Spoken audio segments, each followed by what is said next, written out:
¿Qué tal, estudiantes? Esperando que todos se encuentren muy bien. En la clase del día de hoy vamos a ver la última unidad de biología, ¿cierto? Denominada unidad de organismo de ambiente, pero focalizada en población y en ecología de nutrición. Vamos a comenzar recordando algunos conceptos que tenemos que tener sumamente en claro para poder estudiar todo lo que es la ecología, ¿ya? El primer nivel que estudia la ecología tiene que ver con organismos, en donde se estudia lo que es su sobrevivencia y reproducción. Recordar que el organismo se considera como la unidad de la selección natural, ¿ya? Luego pasamos a la población, que es el conjunto de organismos de una misma especie, y aquí lo que estudiamos son las dinámicas poblacionales, y este se considera como la unidad de la evolución, ¿ya? Finalmente pasamos a lo que es la comunidad, que la comunidad tiene que ver con todas las interacciones que se dan entre diferentes poblaciones, ¿sí? Hablamos luego de ecosistema, que lo que estudiamos del ecosistema tiene que ver con el flujo de energía y el ciclo de los nutrientes. Y posteriormente lo que es la biosfera, que tiene que ver con procesos globales, lo que son los biomas y todo eso. Estos son los niveles que estudia lo que es la ecología. Pasamos a lo que es la población. Recordar que la población es un conjunto de individuos de una misma especie que se ubica en un espacio y en un tiempo determinado. ¿Cuáles son las características de una población? La densidad, la natalidad, la mortalidad, la distribución espacial y lo que es la migración, ¿sí? Densidad se refiere al número de individuos por unidad de área o volumen. Algunos métodos para determinar son, por ejemplo, el censo, ¿cierto? Que es lo que más conocemos, o el conteo total, ¿ya? El muestreo, marcaje y recaptura, ¿ya?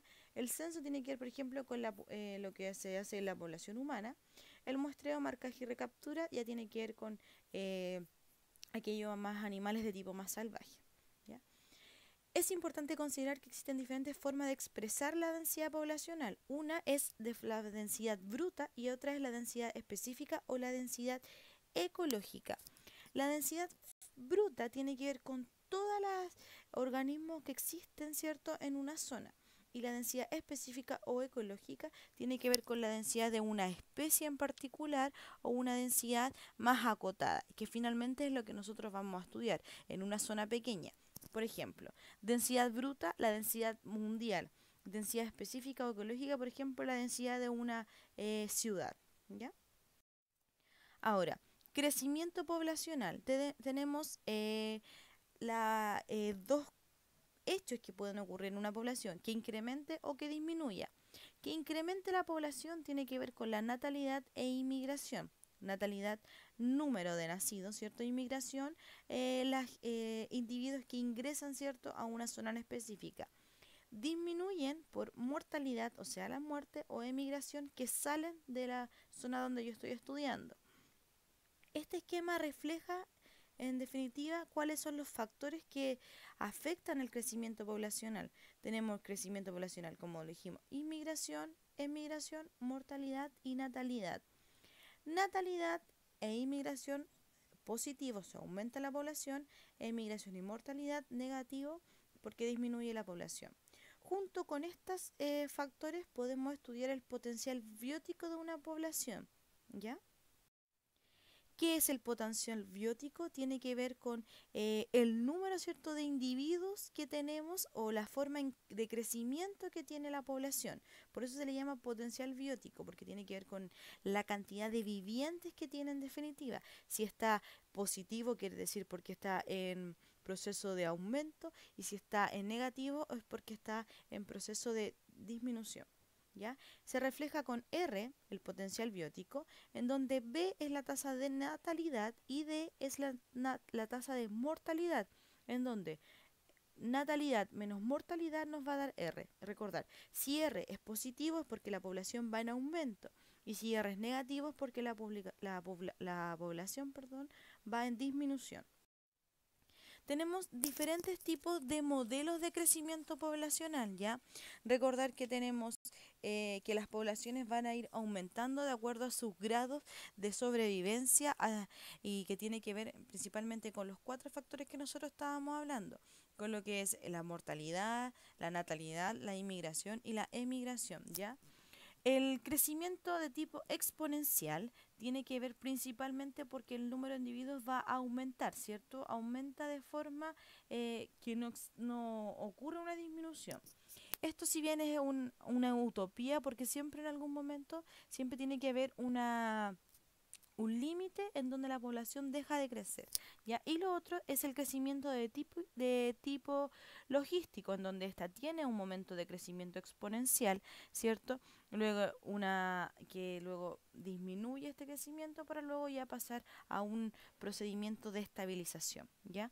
Ahora, en el crecimiento de tipo logístico, que es el que más nosotros estudiamos, tiene un concepto que tiene que ver con la capacidad de carga y que este es el límite de individuos que tiene una población y que después que llega a la capacidad de carga, esta empieza a disminuir o solo se mantiene. ¿Sí? Tenemos distribución espacial. ¿Qué es la distribución espacial? Corresponde a la forma en que los organismos se dispersan en un área determinada según espacio y tiempo. Según el espacio que ocupan, se pueden reconocer tres tipos: agrupada, regular o aleatoria. También agrupada se llama agregada, regular se denomina uniforme y aleatoria también llamada al azar. En la primera imagen muestra una distribución al azar. La segunda es una distribución agregada, porque ven ahí están por grupo. Y uniforme ya tiene que ver una organización, una distribución mucho más ordenada. En la realidad, la única forma de ver esta distribución es, por ejemplo, cuando se realizan cultivos, ya se cultiva de forma uniforme. Luego pasamos a la última parte de lo que es esta unidad que tiene que ver con la ecología de nutrición, o sea, ya hablamos del concepto de comunidad, ¿ya? Un esquema para recordar en definitiva cómo circula la energía y la materia. Recordar que la energía que es utilizada es la energía lumínica, que es que la toman los productores, ¿cierto? Para liberar oxígeno, ¿ya? Estos productores van a tomar lo que es la luz, además del dióxido de carbono, que liberan los consumidores, ¿cierto? Para realizar todo lo que es el proceso de fotosíntesis. Desde el punto de vista del consumidor, tiene que ver, recordar, consumidor son aquellos organismos heterótrofos que utilizan la materia orgánica realizada por los productores, ¿ya? Este a su vez toma el oxígeno para realizar su proceso de respiración celular, para liberar dióxido de carbono y así sucesivamente, y esto es un proceso, ¿cierto? Que se va repitiendo. Ahora, cuando el organismo muere, aquí entran a participar lo que son los descomponedores, ya sean bacterias, hongos o mojo en este caso, y levaduras, ¿ya? Estos van por medio del proceso de descomposición, ¿cierto? Todo lo que se descompone lo vuelven en material inorgánico y agua, y esta materia va a ser absorbida por los productores para volver a formar todo lo que es la materia. Recordar que la energía se mueve de forma lineal y la materia de forma circular, y es por eso que estudiamos el ciclo del nitrógeno, el ciclo del oxígeno y así sucesivamente. Hablamos de relaciones alimentarias que se dan entre las comunidades, ¿ya? Esto tiene que ver con transferencia de materia y energía entre los seres vivos, ¿cierto? Que se da con respecto a todo el ecosistema. Tenemos productores, consumidores primarios, secundarios y terciarios. Esto es más o menos un resumen, porque en realidad ustedes tienen que haberlo visto mucho en primero medio.